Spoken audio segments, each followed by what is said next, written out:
Syncope is a sudden and brief loss of consciousness that's associated with a loss of postural tone from which recovery is spontaneous and is prompt. Now let me break that down for the layperson. Basically it means that people pass out or they faint. And essentially when physicians talk about syncope, they're relating to one another that the patients are actually losing consciousness. And the most common reason people pass out is because of a drop in blood pressure.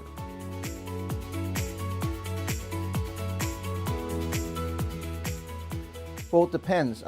If you've passed out sort of all your life, even during childhood and so on, that's usually a benign cause of syncope. It's not dangerous.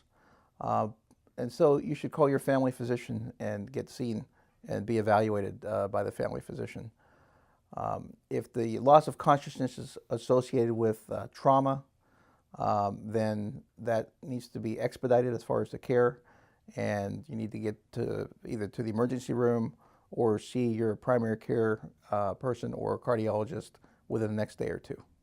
Now, if there is a heart condition that the patient has that's known, either heart failure or a prior heart attack, and someone passes out with that history in the background, then that's a potentially lethal cause of syncope. It could be a harbinger for impending sudden death, and those patients need to get seen very promptly.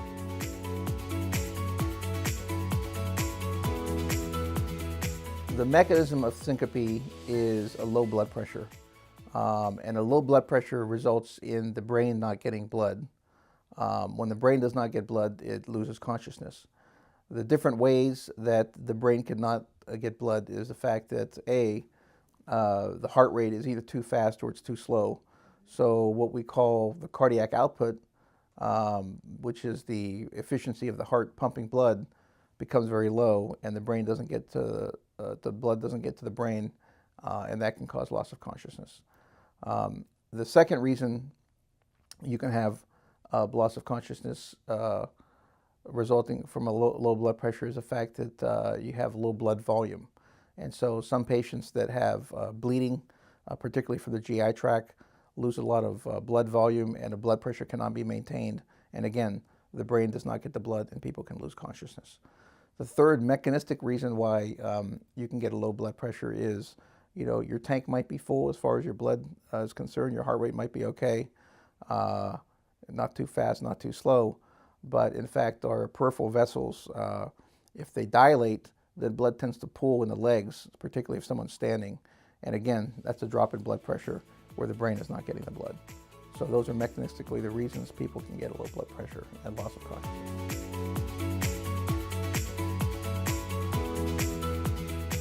The tests that we do really depend on what the historical features are of the patient. We know that most people that are under 40 years of age that pass out have a benign cause of syncope. That is, they have what's called vasovagal syncope, or the simple faint.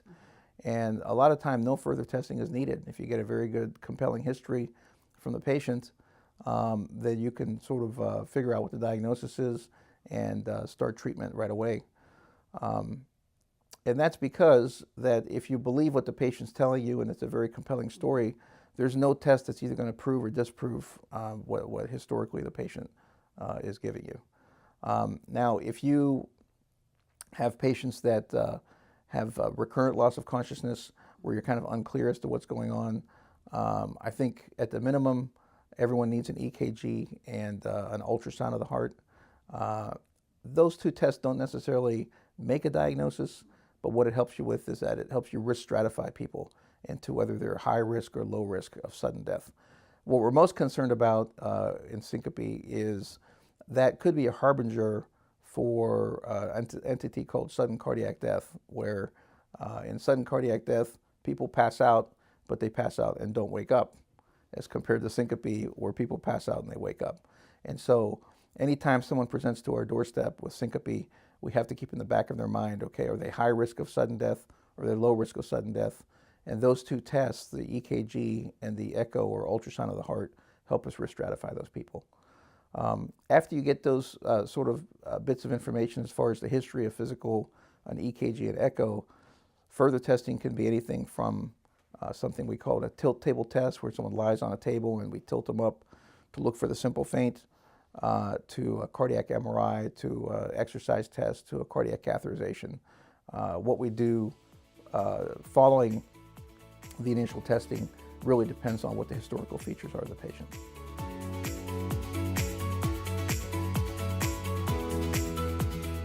So anytime someone presents to us with syncope, we like to categorize them into whether they're high risk or low risk, like I mentioned. The low risk features, the low risk patients are non-cardiac syncope, and the high risk patients are cardiac syncope. Let's talk about the high risk patients first. If someone has cardiac syncope, they either have syncope from abnormal heart rhythms called arrhythmias, either too fast or too slow or dangerous rhythms from the bottom chamber, or they have something wrong structurally with their heart. Either they have a valve problem where the valve is very tight, or they have a very thick muscle in the heart that can cause potentially dangerous heart rhythms. And so those are two cardiac causes of syncope, and those warrant immediate evaluation and treatment. Now, the more common reasons are the benign causes, and those can be divided into two. One is called vasovagal syncope, or the simple faint, and the other one deals with elderly patients, particularly that are on medications or have passing out when they stand up. So let's talk about the vasovagal syncope first. That's an entity where there's an abnormal reflex between the brain and the heart. It's quite poorly understood as to exactly why this happens, but there are some people that are predisposed to this even as teenagers and into their 30s and 40s. And what they suffer from is an abnormal reflex that's conducted via the nerve called the vagus nerve from the brain to the heart that causes the heart rate to decrease markedly, and also causes the peripheral vessels in their legs to dilate. And when that happens, the blood pressure drops, resulting in lack of blood flow to the brain and syncope. A lot of those patients suffer from a prodrome or warning, impending warning signs that they're going to have one of these spells, and those include nausea and vomiting, sweatiness, flush feeling, rapid heartbeat sometimes, and patients that have these warning signs typically have about 30 seconds to 60 seconds to take a position where they lie down on the ground in order to stop the passing out spell from happening.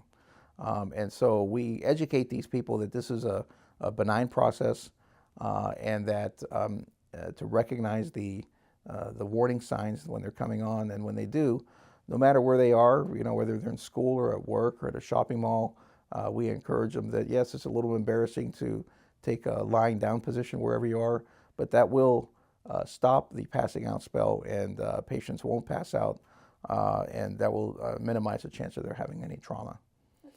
The elderly particularly are more prone to passing out, and in that population we have to be more cognizant of the fact that they might have a cardiac cause of syncope, which is a potentially dangerous cause of syncope.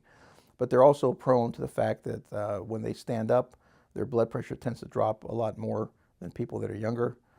They're also potentially on more medications that can cause a drop in blood pressure because of when they stand up. And so it's always very important that with elderly patients that are passing out, that we review their medication list and we see if there are any new medications that are introduced, or if there's a change in the dosage of medications.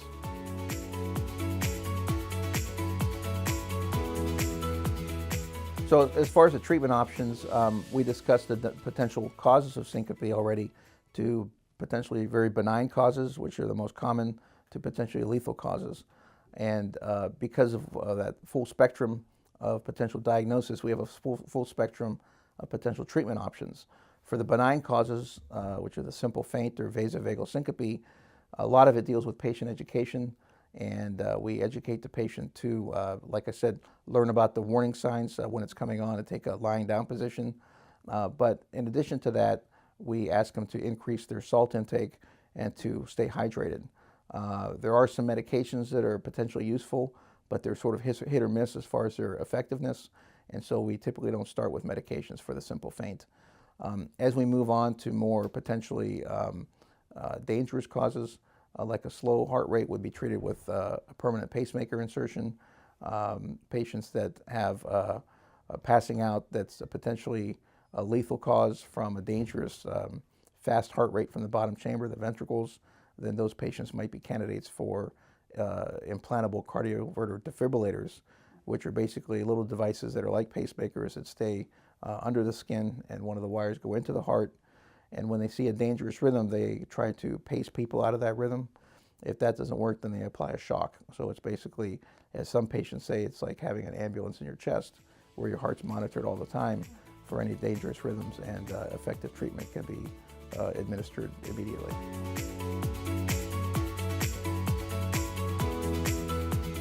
Electrophysiologists are specialists in the heart rhythm of the heart. And so we're trained as general cardiologists initially, which is typically 3 years of training. And in addition, we have to do 2 years of training to become specialized in heart rhythm abnormalities. And so we specialize in taking care of patients that have heart rates that are too slow or too fast or irregular, or patients that have had sudden death. And pertinent to this talk, we take care of patients that faint or pass out, because a lot of those passing out spells are directly a result of the heart rate being either too fast or too slow or irregular.